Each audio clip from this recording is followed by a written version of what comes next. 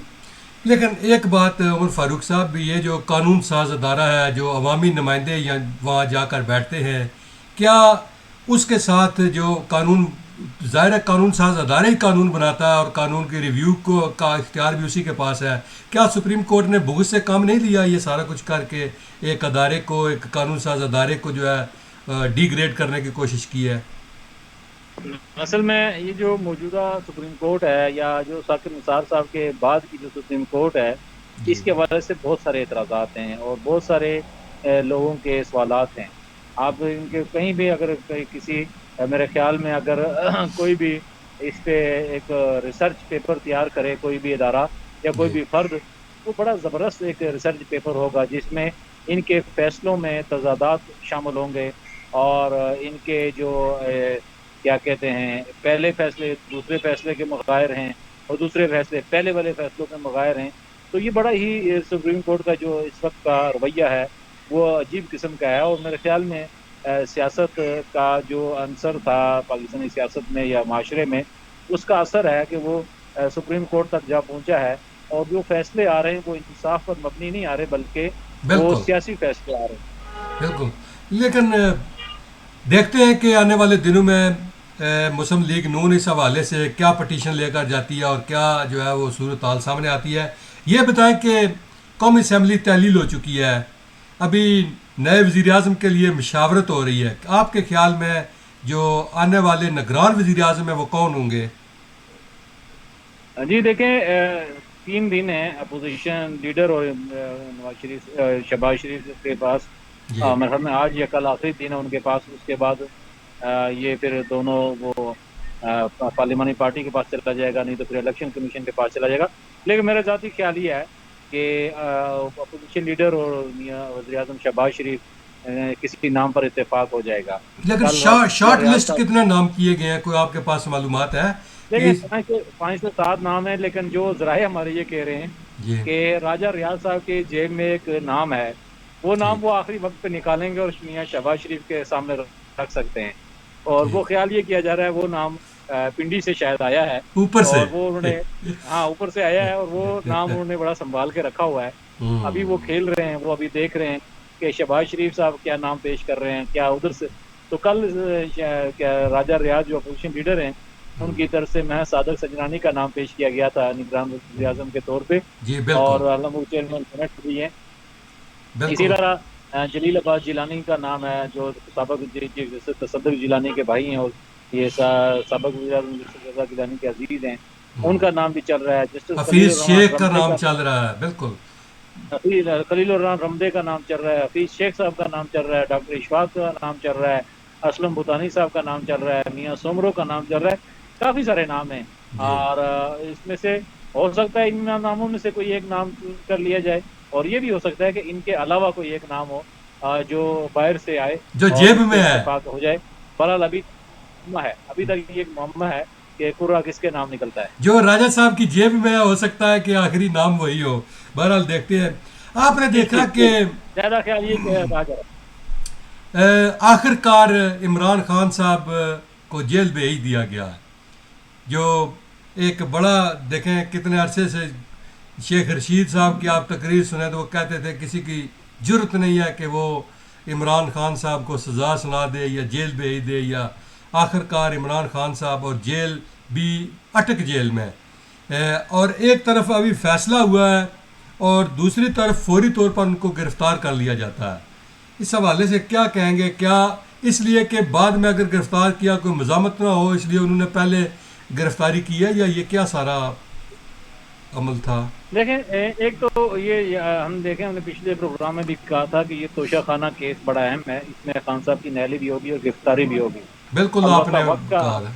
وقت کا ہم کہہ رہے تھے کہ وقت آگے پیچھے ہو سکتا ہے, جی جی لیکن چونکہ ڈیلے ٹیکٹکس کافی ساری ان کے پاس کوئی راستہ نہیں بچا تھا کہ وہ اب توشہ خانہ کیس سے بچ سکیں, اور وہ اس میں جی بری طرح الجھ چکے تھے اس کیس میں, اور ان کا جو کیس تھا وہ میرے خیال میں پراپر طریقے سے وہ لڑ ہی نہیں پائے, اور جی ان کے وکلاء وہ صرف اس پہ دلائل دیتے رہے کہ کس طرح عدالت کو گمراہ کیا جائے, عدالت سے اسٹے لیا جائے, عدالت کے راستے میں روڑے اٹکائے جائیں, کبھی ہائی کورٹ, کبھی سپریم کورٹ, کبھی پھر ہائی کورٹ. مطلب ہے وہ صرف اس کیس کو روکنے کے لیے حربے استعمال کرتے رہے.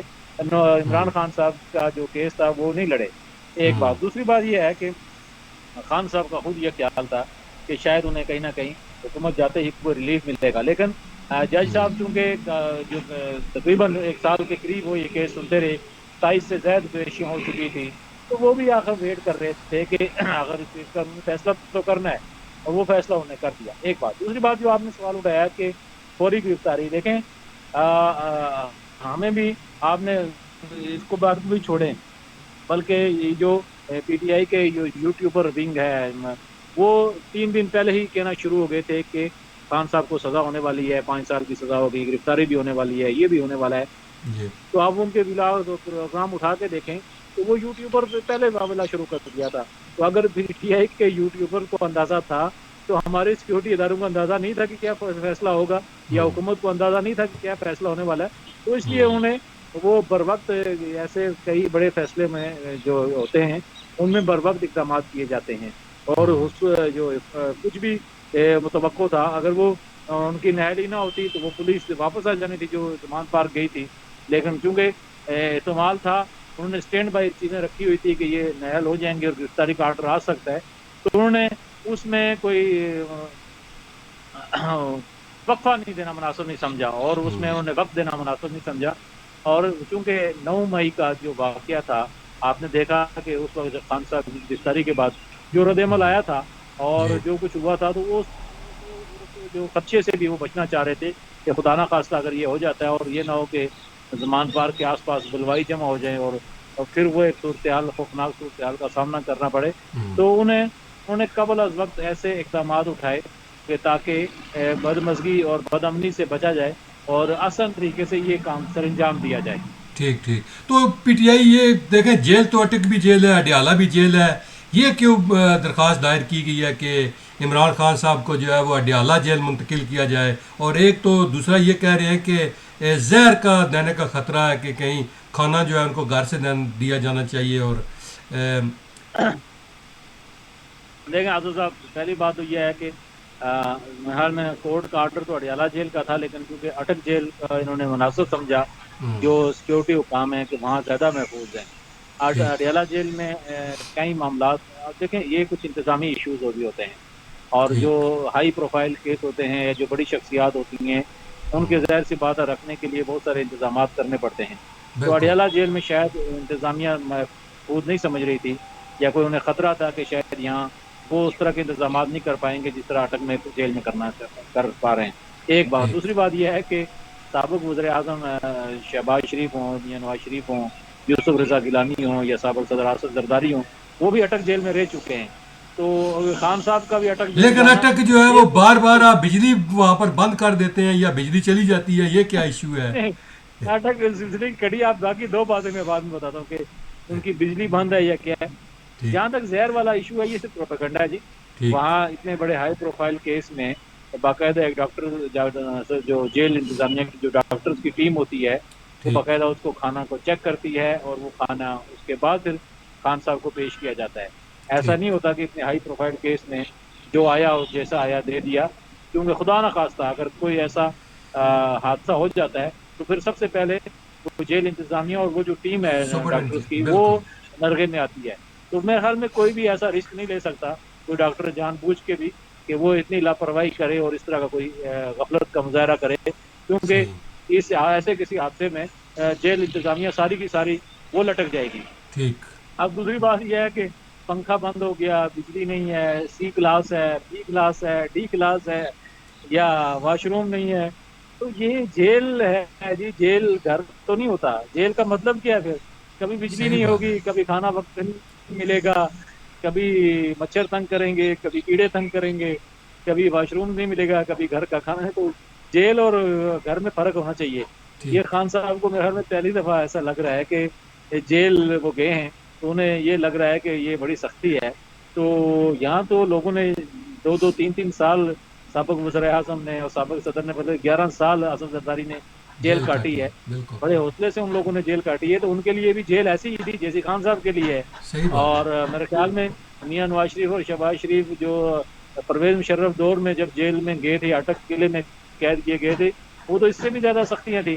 ان کو تو ایک ڈیتھ سیل میں رکھا گیا تھا جہاں پہ وہ نہ سو سکتے تھے نہ بیٹھ سکتے تھے. ان کا شکوہ تو نہیں آیا. تو خان صاحب تو ان کے جو ماننے والے ہیں وہ تو کہتے ہیں ہم بڑے بہادر ہیں اور ہمارے پاس بڑا لیڈر ہے. تو وہ تھوڑا سا برداشت کا مظاہرہ کریں اور جیل اور گھر کا فرق بھی محسوس کریں. میاں برادران اٹک جیل میں تو رہے تو تھے، لیکن ان کے ساتھی کہتے تھے کہ پھر ہمیں بغیر بتائے چلے گئے سعودی عرب. یہ بھی تو ہے نا، تو کیونکہ خان صاحب کے پاس بھی تو راستہ ہے نا جی. خان صاحب بھی وہاں لکھ کے دے دیں کہ میں جا رہا ہوں باہر، اور یہ آپشن ان کے پاس رکھا گیا ہے کہ آپ کے اچھا، پاس آپشن ہے آخری سوال کہ یہ آگے ہے، چلیے. آخری ہاں سوال یہ ہے کہ کیا انتخابات 90 دن کے اندر ہوں گے یا نہیں؟ جی، میرا خیال پہلے اس دن بھی میں نے کہا تھا کہ الیکشن 2024 میں مجھے نظر آ رہے ہیں. 2023 میں تو الیکشن مجھے ہوتے ہوئے نظر نہیں آ رہے. ٹھیک کیونکہ وہ ڈیجیٹل مردم شماری اس کی منظوری ہو گئی ہے، اور ٹھیک ظاہر سی بات ہے وہ ڈیٹا سارا اب الیکشن کمیشن کے حوالے کیا جا رہا ہے. الیکشن کمیشن اس ڈیٹے کے مطابق ووٹر لسٹیں بنائے گا، پھر حلقے دیکھے گا، اور ٹھیک حلقہ بندیاں پھر نئے سرے سے ہوں گی. تو مجھے نہیں لگ رہا آصف صاحب کہ یہ 2024 سے پہلے کہیں الیکشن ہے. ہوں، بہت ناممکن سا صورتحال ہے. ہاں، اگر کوئی سپریم کورٹ کا بہت زیادہ دباؤ ہوا ہوں. اور آنے والے جج نے بھی اور موجودہ چیف جسٹس نے بھی زیادہ دباؤ ڈالا، ہو سکتا ہے پھر نومبر میں کہیں الیکشن ہو جائیں. لیکن مجھے ایسا محسوس نہیں ہو رہا کہ اس میں کوئی قبل از وقت الیکشن ہو جائیں 90 دن سے پہلے. ہاں، سپریم کورٹ سے ابھی بھی خطرات بہت ہیں یہ جو مسلم لیگ نون کو اور الیکشن کمیشن کو، خاص کر کے 14 مئی والا فیصلہ ہے اور اس حوالے سے. تو لیکن بہرحال یہ اگلے 30 ایک دن ہے تقریباً، یہ بڑے سنبھل اہم کے ہے. اور محتاط طریقے سے دونوں طرف اطراف میں کھیل رہی ہیں پارٹیاں، اور وہ سمجھ رہے ہیں کہ 16 ستمبر تک اگر وقت نکل گیا تو پھر یہ الیکشن 2024 میں مارچ اپریل تک جائیں گے. بہت شکریہ عمر فاروق صاحب. ناظرین، دیکھتے ہیں کہ الیکشن جو ہے وہ کب ہوتے ہیں اور نیا وزیر اعظم کون بنتا ہے. اگلے ہفتے کو ہم آپ کو مزید معلومات کے ساتھ انشاءاللہ حاضر خدمت ہوں گے. اپنا خیال رکھیے اور ہمارے پروگرام کو دیکھتے رہیے، لائک اور شیئر کرتے رہیں. اللہ ہم سب کا حامی و ناصر ہو.